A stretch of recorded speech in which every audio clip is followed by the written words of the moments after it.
We welcome you back into another edition of the BrownsZone.com Zone Coverage Podcast. My name is Andy Barch with AM 930 WEOL and 100.3 FM. And as always, I am joined alongside Scott Petrak, Browns beat reporter with the Chronicle Telegram, the Medina Gazette, and of course, BrownsZone.com. Here's what we have lined up for today's show. We'll get Scott's major takeaways from that really difficult 38-24 loss to the Arizona Cardinals on Sunday. We'll talk about where that ranks amongst the worst losses of the season.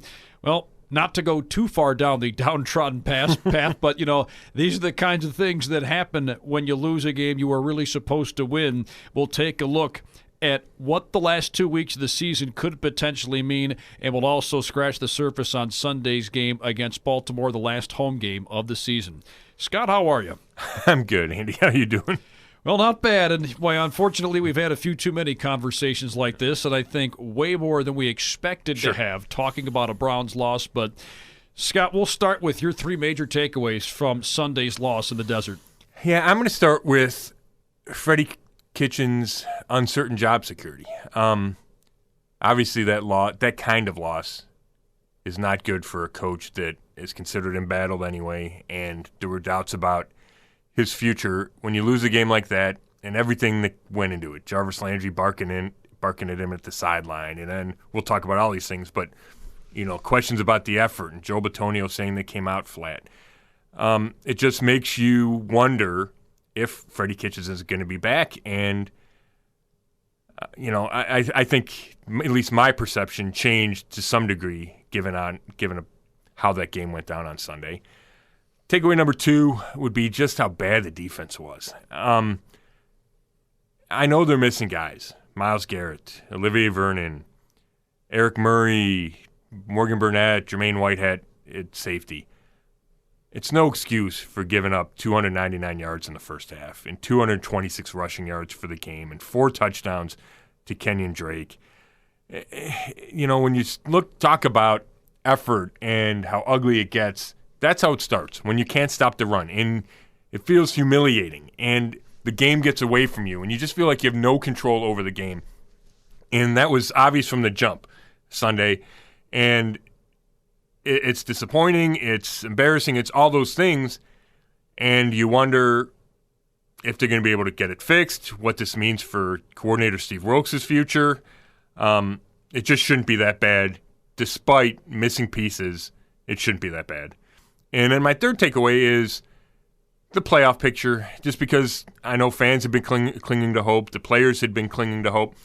And while the last mathematical possibility has not been eliminated, their playoff chances went down the drain Sunday with a loss to a 3-win team that had lost 6 in a row. And you talk about must-wins, and you talk about needing to make statements and winning games you should win, and this was all those. And they went out, and not only did they lose, they got embarrassed, and I'm going to keep using that word. And I picked the Browns to win, but I never felt good about it. Like, it felt to me like a game that they were going to go lose, but I thought, well, maybe they'll rise to the occasion. It does mean more to the Browns than it means to Arizona. Playoffs are on the line. And then to go out and play like they did, it's an indictment on the whole team, and we'll get back to it. It's an indictment on Freddie Kitchens and his coaching staff. It certainly is, and I think we've heard a lot of that over the last couple of days about how if there were some people who were on the fence before about Freddie, a lot of people have come over to the other side, and we'll dive into that in a little bit. But you talked about how this was an embarrassing loss. I don't know, Scott, that there's another way of describing it, and I think we've heard a lot of people say the very same thing. Where do you think this loss ranks amongst the worst losses of the season? Yeah, this is one of those games that I wonder if Browns fans enjoy or they hate. Let's rank the worst of the worst. I'm torn between this loss and the loss in Pittsburgh because they had momentum going into that Pittsburgh game. They had a chance to sweep the season series. It's a big game, all that went into the trip to Pittsburgh. And then they had the 10-0 lead, blow it, can't beat Devlin Duck Hodges. I'm going to go with that loss still, that Steelers loss, just because it felt bigger to me. If you win that game, not that you control your playoff destiny, but you're right there. Right there, we're still on pace to get to 10 wins if they win out. I think that changes what happens in Arizona because the vibe around the team is better. But if you just looked at what happened on the field, they played much worse against Arizona. There's no doubt about it. Arizona's, even with their healthy pieces, is not as good a team as Pittsburgh. I mean, Pittsburgh beat Arizona the week before. So I'm going to stick with Pittsburgh, but that does not let anybody off the hook for what happened in Arizona. And it was a failure on all three levels. You hear coaches talk all the time about we need to play complementary football, which means offense, defense, and special teams. All three were bad. Odell drops the ball. Baker throws an interception in the red zone. Ricky Seals-Jones gets a ball taken away from him on another one of those seam routes that the tight ends can't seem to hang on to. The defense we talked about. Austin Seibert misses a field goal with the chance to get within one score in the fourth quarter. I mean, it's a total failure at, the worst possible moment.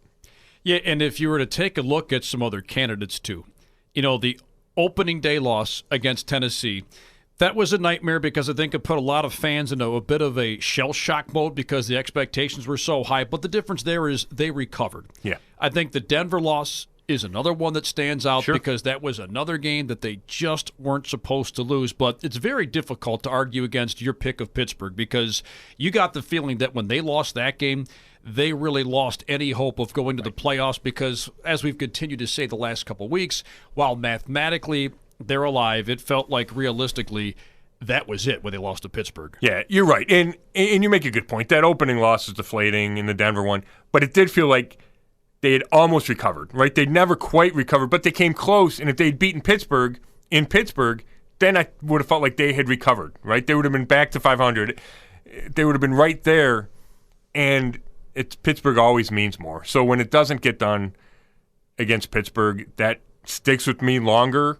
But, if you want to play devil's advocate and argue for the Cardinals' loss being the worst, it could be the loss that is the final straw for Freddie Kitchens. And maybe that's the loss that leads to another upheaval within the organization. And if that's the case, you can definitely look at that as being a worse loss and a certainly more meaningful loss. Absolutely. And we mentioned we get back to Freddie Kitchens. Well, I think you and I speak with a lot of the same people because it seems like they're on one end of the spectrum or the other. You have a lot of people, maybe they were just kind of caught in the moment of Sunday's embarrassing loss, and they say, look, you've got to fire Freddie. You've got to do it right now. You have other people that are saying, you know what? You've got to at least wait another year before you begin the wash, rinse, repeat cycle, which is unfortunately a cycle that this organization has been going through, it seems like, year after year, or at least every other year. And, they say, the true definition of insanity is doing the same thing over and over and over again and expecting different results. But I think this organization is in a real tough spot here, Scott, just because it's really hard to argue against either side here. I think they'd love to give Freddie another year, but he really hasn't given them many votes of confidence in recent weeks to keep him around for another year. No, it's really interesting, and there's a lot that goes into this, right?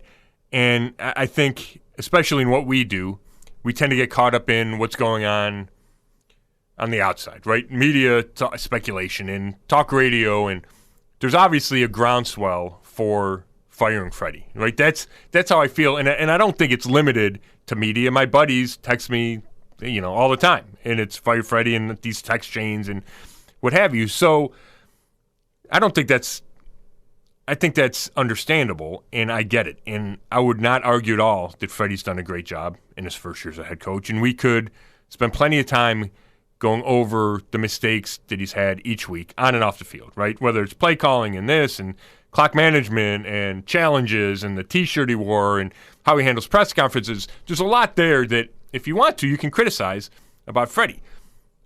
Having said that, he's a first-year time head coach. There are going to be growing pains. And I'm sure I've said this on here before, but I really feel strongly about this. If you believe he's going to learn from his mistakes, then that's fine to bring him back, right? If you're the Haslams and if you're John Dorsey and you say, yes, he did this, yes, he did that, having the play calling duties and the head coaching duties were a lot for a first-year guy, but he'll get better. We really feel he'll call a better game in year two. And we feel like he'll deal with the players better and he'll deal with the media, all those things. If you think he'll learn from that and he's strong enough and he's smart enough and strong enough and has strong enough character, then that's fine to bring him back. But if you don't believe that and you have doubts that he will be better in year 2. And it's the same with the player, right? You watch a player as a rookie and you go, man, he just doesn't have what it takes. Or, yeah, I see enough. There's glimpses there. I think he'll get better with better coaching, with more time. If you don't think Freddie's going to be better year 2, you can't keep him just for the sake of continuity and stability. It just doesn't make any sense because then there's doubts in your head. The season gets off to a rough start. You're thinking about firing him, right? That's the wrong way to enter a season. And we've seen that plenty of times before. We saw it with Hugh Jackson going into year 2. And then, remarkably, going into year 3 when he was 1-31. You knew it was just a matter of time. And if you're a stronger organization, you can say, say they want to keep Freddie. You can say after that, hey, this is our guy. We felt right about it 12 months ago. We feel right about it now. We have no doubt about it, right? He's our guy. And the Steelers can do that. And I think people go, okay, they're probably going to be right. The Browns don't have any collateral built up. There's no goodwill built up. So you question John Dorsey's decision. You question the Haslam's decisions with every hire they make, right? So it's a tough spot to be in. It's a tough spot as an organization, and the only way you get out of this spot is to finally win some games and build up some trust, but they're not there. It's a really tough spot for Freddie Kitchens. We've talked about this. Coming in as a rookie coach with the expectations he had was a really tough spot for anybody to come in, let alone a coach who had never been a head coach before. He'd called games for 8 total games in his career. He'd never been a coordinator except for those 8 games as an interim coordinator. So all this was kind of going into this. And the problem with hiring a first-time head coach is that it's so easy to second guess and to start thinking you made the wrong hire, whether or not you're the Haslams or you're the media or you're the fans, because there's nothing to point to and say, yes, this guy's going to figure it out. If you hire, and Mike McCarthy's the name, right, because he's won a Super Bowl and he's got the Green Bay ties and he's out there now. If you'd hired Mike McCarthy last year and they have the same season happens, nobody's talking about firing Mike McCarthy because he has a track record, because you trust his plan moving forward. But there's just none of that built into a first-time head coach, especially within this organization, which if I were the Haslams and John Dorsey, I don't think I could ever hire a first-time head coach. You'd have to hire, if you did, it would have to be somebody you felt was transcendent, a Sean McVay type that would change. You felt he was a guy that was going to change your culture and change your team. And maybe Freddie turns out to be that guy. He certainly doesn't look like it right through 14 games. But it would just be much safer, and I think it's not only safer. It would just be, I think it'd be the better move for your organization because you get rid of some of those doubts that just linger and come back at the first sign of trouble just because of how bad this organization has been. And one of the things that really pops out to me when you bring the coaching situation to the forefront here, when things are going wrong, you can certainly nitpick all day long, whether it be time management, whether it be play calling. But when you hear effort come into play, that's when you really start to worry. Kareem Hunt was one of those guys questioning the team's effort. You get the feeling that lack of effort has come up a lot more recently with this team? Yeah, you hear it, and I think people look for it more when the season's going the way it is, and you get to the end of a season and the playoffs are, either hanging by a thread or that thread's been cut off. You look for signs of not giving 100% effort, and it's tough for me. People are so quick to say this team quit, or look at that play, the guy didn't make a tackle, therefore he's not giving 100%. And I have a hard time with that because these guys play hard. They put their bodies on the line. It's difficult for me to criticize like that and to say, a coach didn't have his team ready to play. I'm not saying it doesn't happen, but I needed there to be glaring examples. And personally, I didn't see that Sunday. Yes, the defense was awful. Yes, the tackling was awful. I'm not ready to say that's because the effort was poor. But when Kareem Hunt says it and makes a point of it, and I was standing right there, and I believe the first time he mentioned an effort was, I just asked him, and I think this is how it went down. I just asked him, why can't you guys figure it out on offense? You have all these pieces, right? Why isn't it better? I mean, they've gone 7 of the 14 games, they haven't scored 20 points. It's just mind-boggling. And he says, well, we have the pieces, but we don't always play as a team. We don't always give full effort, or whatever the quote was. And he said, oh, okay, well, he brought the effort up out of nowhere. And then the follow-up question from someone was, well, you said something about effort. And he says, yeah, I didn't think we gave 110% through every play, to the end of every play. So that does raise red flags. And, maybe it's human nature to not give 110% when you're getting your butt kicked on a Sunday and your playoff chances are out the window. But it's not a good sign. It doesn't reflect well on the coaches. It certainly doesn't reflect well on the players. And Kareem didn't single anybody out, and he talked more of it being a team-wide thing. And I don't know if that's better or worse, right? Like, if there's one guy, okay, what the problem is. If it's just an overall, guys came out flat. Like, I always struggle with that argument too. Like, how do you come out flat? And what exactly does that mean? And are you flat because you're down 14-0, or are you down 14-0 because you're flat? Having said all that, it's worth monitoring. It's a bad sign when one of your players says it, and it doesn't reflect well upon your coach. And, I got so caught up in that last answer. We were talking about Freddie. I did want to say this, that, the report from NFL Network before the game saying, barring a horrific collapse, I believe was the wording, the Browns want to bring back Freddie Kitchens, and they want him to have success. First of all, that's a little kind of nebulous report. Of course they want him to have success, but the message was, to me, let's calm down the speculation. If everything goes okay, we want to bring him back for year 2, and that's kind of the plan. Well, you can argue that 38-24 in the desert is a horrific collapse when you throw in everything around it. So personally, I went from thinking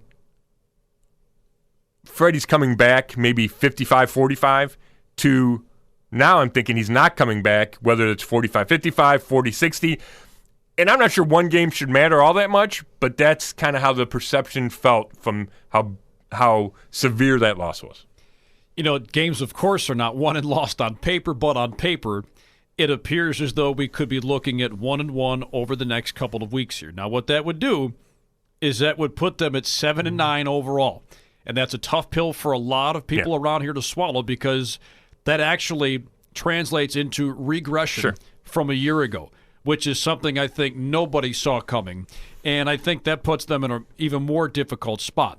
So if they do go 1-1, which a lot of people expect them to do with the Ravens this coming week and the Bengals to finish things up, do you think that's enough to pull the trigger on a coaching change, to know that you were a half game worse than you were a season ago, yet you made all these moves to substantially better yourself, at least on paper? Right. Well, that's the biggest factor, right, is that you felt the roster was so much better, and that, I think people felt the floor was 9-7. So if you get to 7-9, that's 2 games worse. So I think those are huge factors. I think the expectations within the organization, forget the media expectations, forget the fans' expectations. John Dorsey thought they were going to be a playoff team, right? At least that's what I think he thought. So to not get there, and to not get there by missing by 2 or 3 games, that's a big deal. And you're right, 7-8-1 to 7-9 is a step back. Now, I personally think so much more goes into a head coach than one season's record, right? I mean, is there a big difference between 7-9 and 8-8? Not. I mean, in the grand scheme of things, no. It also felt like this year they made that huge jump from 0-16 to 7-8-1. Maybe this was the year where you plateaued a little bit. And I think the progression of teams, that's natural to happen, but nobody thought it would happen to this team. And the way it happened, with the ugly, ugly losses, the lack of offense, the questions about the play calling, to me, those are the bigger factors than the actual record. I could live with 7-9 if you felt like Baker was getting better and you felt like they were using Odell right. There's another reason for losses. They were losing a bunch of shootouts and the defense stunk or whatever it was. But that's not how it happened this year. And there's been so many areas that have been underachieving and disappointments that, to me, that's the bigger factor than if he finishes 7-9 or 6-10 or 8-8. Having said that, the record does matter. And if they get to 7-9, I think there will be a legitimate, serious discussion inside that building about what to do with Freddie. And that doesn't. If they went 8-8, I think they'd have the same discussion, right? But at 7-9, you lose to Baltimore, you beat Cincinnati. I think it's a discussion. I think it's a decision, and I'm not even convinced it's one that's made the Monday after the season. Maybe it takes a few days. The Browns have been, their history is they fire the coach on the way home, right from the final road trip, or right after the game at home, or the next morning. I could envision a scenario where it does take some time to kind of sort through all this and decide whether or not to fire Freddie, assuming nothing crazy happens in the next two games. They don't go lose 50-0 to Baltimore on Sunday at home and the fans boo Freddie off the field. That changes things. Yeah, that changes things drastically. What would also change things drastically is that they somehow pulled off an upset on Sunday, too. So looking ahead to this game against Baltimore, clearly there isn't a whole lot of confidence for many to pick them to pull off this upset. Is there anywhere in this matchup against the Ravens where you think that they might have a little bit of an edge? Well, not really. Okay. No, but here's the two things I do think the Browns have going for them. Number one, they went up and beat Baltimore in Baltimore week 4. And they were basically the same rosters. I mean, Baltimore had the same roster. They've added Marcus Peters, which is a big addition in their secondary. Lamar Jackson's playing out of his head. He was playing well before the Browns game, but he's been at an MVP level, obviously, since then. But the Browns do have the confidence from that. They went on the road and beat them. They contained Lamar in that offense for a good portion of that game. So you have that to build on. You're playing at home. And I'm one who believes NFL teams don't win 11 in a row. Like, that's hard to do. They don't win 8 in a row. They don't win 10 in a row. So Baltimore's won 10 in a row. Since the Browns beat them in week 4, they've won 10 in a row. So maybe they're due for a loss, right? Maybe they're due for a letdown. They're not even playing close games, right? They're drilling everybody they play pretty much. So, maybe they have a letdown. Maybe the Browns get a lead and it's a dogfight, and we see one of those games where everything goes right and the Browns are able to pull off the upset. Like, I can see it happening, but if it's going to happen, it's going to feel like a fluke to me because Baltimore's way better. Like I said, Lamar, when you watch what Kyler Murray and Kenyon Drake did to that defense, how's the defense going to stop Lamar Jackson and Mark Ingram? Like, those are better players. They're having better years. So, I'm not going to, maybe I am going to say it would be a miracle for the Browns to pull that upset. But if it's going to happen, I think it happens because they kind of make a last stand, right? We're going to put all of it into it. We like our game plan. It's at home. It's Baltimore. Let's go out with a bang and see if they can pull it off. I just question whether or not they have the horses on defense, especially missing Myles Garrett, missing those safeties like we talked about. Now, if Olivier Vernon can come back this week close to 100%, that helps a ton. Same with Eric Murray. He's a key piece missing at safety. But the way Lamar Jackson's playing, it's really hard to pick him or to pick against him, especially when the Browns defense hasn't been playing well at all. Very difficult to dispute any of that. I guess the last question for today's show would be, let's just say that dream scenario plays out and they're able to pull off the victory. Whether that would keep them alive in the playoff race or not, that remains to be seen because there are so many other outside factors they can't really influence at this point. Right. But what do you think a win does over a team like Baltimore, considering how well they've played? What do you think that does going into Week 17? Yeah, that would be huge. Not only does it turn the tide after that Arizona loss, I think it speaks to if Freddie still has the team. Right? For them to come out and beat Baltimore would mean that Freddie has their attention and that they're still playing hard. And it would also mean that they figured out some stuff, right? Because they're not going to beat Baltimore. I said it'd be a fluke, but if they beat Baltimore, it would be because they played well, and they would figure out some stuff on offense. Maybe Nick Chubb has one of those days that he's had, and he had a big one in Baltimore. So it'd be huge for Freddie. It'd be huge for the organization. Then you have a chance to go 5-1 in the division, which they've never done. You sweep Baltimore. You split with Pittsburgh. You have the chance to sweep Cincinnati. Then you can start, Freddie's kind of flailing right now, and he's pointing to good statistics, right? We have the leading rusher. We got a 1,000-yard receiver. A statistic that you can really hang your hat on is 5-1 in the AFC North, and you win your last 5 home games. Those are two things that I think you can rally an organization around. So, yeah, it's huge, and it'd be huge if they could pull it off. Then I think there's no worry about them going to Cincinnati and winning. You know, if they lose Arizona, lose to Baltimore, then you question, will they be up to go play Cincinnati? You get to 8-8, and while it's not the end of the world, 8-8's better than 7-9, right? You know, you don't have another losing season. You stop that streak of losing seasons. So it would be huge, and it'd be a great way to reward the fans who have had such a letdown this season, given the expectations and given how the team's performed. Yeah, that would be a heck of a note to close on at home for sure, because, again, that's a game that, as you alluded to, nobody really expects them to win against a team that's got everything going for it right now. Scott, as always, a pleasure to catch up and do these. And, well, you and I have a few more of these to go here before we close out the regular season. And, well, who knows what might come our way at the end of the regular season. Right now, it just seems like a bit of a toss-up. Yeah, I feel like we're going to be doing a few of these in January, Andy. That's how it feels. Yeah, it's tough to dispute that for sure. But always a pleasure, Scott. We'll do this again next week. Perfect.